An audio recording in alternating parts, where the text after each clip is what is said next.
தமிழ்நாட்டில் உள்ள குடும்ப தலைவிகள் அனைவருக்கும் தமிழ்நாட்டில் உள்ள குடும்ப தலைவிகள் அனைவருக்கும் குடும்ப தலைவிகள் அனைவருக்கும் குடும்ப தலைவிகள் அனைவருக்கும் குடும்ப தலைவிகள் அனைவருக்கும் மாதந்தோறும் 1000 ரூபாய் உரிமை தொகை வழங்க இருக்கிறோம். தகுதி வாய்ந்த கொடுமையான காட்சியை பார்த்து தலைவர் கலைஞர் அவர்கள் அப்பொழுதுதான் ஒரு முடிவெடுத்தார்.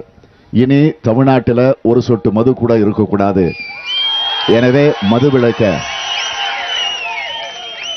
அமுல்படுத்துவேன் என்று அறிக்கையை எப்ப அந்த காட்சியை பார்த்தாரோ பார்த்து அடுத்த வினாடியே அறிக்கை விட்டார். திமுக பாலாஜியுடைய தம்பி இந்த கரூர் மாவட்டத்தை தன்னுடைய கட்டுப்பாட்டில் வச்சிருக்கிறாரு. கட்டுப்பாடுனா கொள்ளையடிக்கிறதுல, ஊழல் செய்யறதுல, லஞ்சம் வாங்குறதுல, ஆனா அந்த கட்டுப்பாட்டில் வச்சிருக்கிறாரு. இதெல்லாம் கரூர் மாவட்டத்தில் இருக்கக்கூடிய இந்த குளித்தலை தொகுதியில் இருக்கக்கூடிய உங்களுக்கு எல்லாம் நன்றாக தெரியும். ஆள் கடத்தல், நில அபகரிப்பு புகார்கள் எல்லாம் இன்னைக்கு நீதிமன்றத்தில் இருக்கு. சேலம் சென்னை 8 வழிச்சாலை திட்டத்தை கைவிடுமாறு மத்திய நெடுஞ்சாலைத்துறை அமைச்சர் நிதின் கட்கரியிடம் திமுகவை சேர்ந்த 5 எம்பிக்கள் வலியுறுத்தியிருக்கிறார்கள். இது தொடர்பான கோரிக்கை மனு ஒன்றை நிதின் கட்கரியிடம் கள்ளக்குறிச்சி கௌதம சிகாமணி, தர்மபுரி செந்தில்குமார், சேலம் SR பார்த்திபன், காஞ்சிபுரம் G கணேசன் மற்றும் திருவண்ணாமலை CN அண்ணாதுரை ஆகிய 5 நேரில் வழங்கினர். மறுபடியும் நான் கேட்டே ஆகணும். என்ன பாலிடிக்ஸ்ல எதிர்பார்க்கலாமா உதய?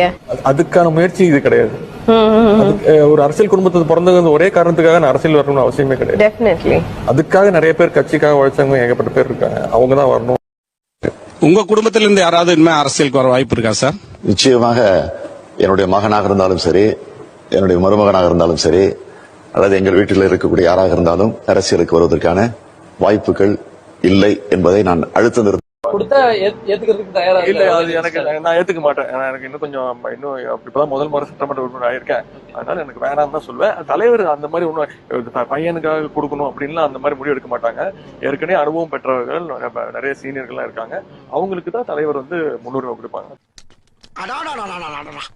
என்ன வடையா? கொஞ்சமாச்சு வெக்கம், மானம், சூடு, சொரணை, மாணவர்கள் மீது ஒரு நம்பிக்கை, மக்கள் நல்லா இருக்கணும், தமிழக மக்களோட உரிமைகள் பறிபோக கூடாது அப்படின்னு நினைச்சா மட்டும்தான் போதும். திராவிட முன்னேற்ற கழகம் ஆட்சிக்கு வந்ததுன்னா கண்டிப்பா நீட் தேர்வு ரத்து செய்யப்படும். அவர் தான் சொன்னார், மானம் இருந்து, சூடு இருந்து, சொரணை இருந்தால் நீட் தேர்வுக்கான விலக்கை நாங்க பெற்றுக் கொடுப்போம். இப்ப நாங்க என்ன கேட்கிறோம்? மானம் கெட்ட, சூடு கெட்ட, சொரணை கெட்ட ஜென்மம் என்று உங்களை சொல்லிக் கொள்ளலாமா? ஏன்னா நீங்க தான் சொல்லிட்டு போனீங்க. நாங்க ஒண்ணு அதுல எதுவும் திருச்சி மாதம் ஒரு முறை மின் கட்டணம் செலுத்தும் முறை அமுல்படுத்தப்படும். சமையல் எரிவாயு சிலிண்டருக்கு 100 ரூபாய் மானியமாக வழங்கப்படும்.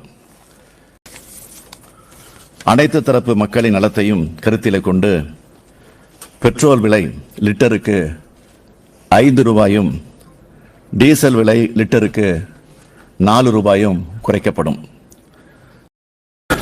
அரசு பள்ளி, கல்லூரி மாணவர்களுக்கு இலவச டேட்டாவுடன் கை கணினி டேப்லெட் வழங்கப்படும். கல்வி நிறுவனங்களில் வைஃபை வசதி செய்து தரப்படும். பொங்கலுக்காக 2500 ரூபாய் கொடுக்க போறோம் அறிவிச்சிருக்காங்க. நான் வரவேற்கிறேன், அப்போ வரவேற்றிருக்கேன். நான் வேண்டாம்னு சொல்லல. இந்த 5000க்கு இன்னும் எவ்வளவு மிச்சம் இருக்கு? 1500. ஆக அந்த 1500 சேர்த்து கொடுங்க அப்படின்னு தான் மீண்டும் மீண்டும் இந்த அரசாங்கத்தை பார்த்து நான் கேட்டு விரும்புகிறேன்.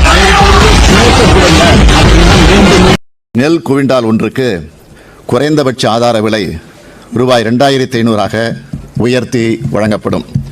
கரும்புக்கு ஆதார விலை டன் ஒன்றுக்கு ரூபாய் 4000 உயர்த்தி வழங்கப்படும்.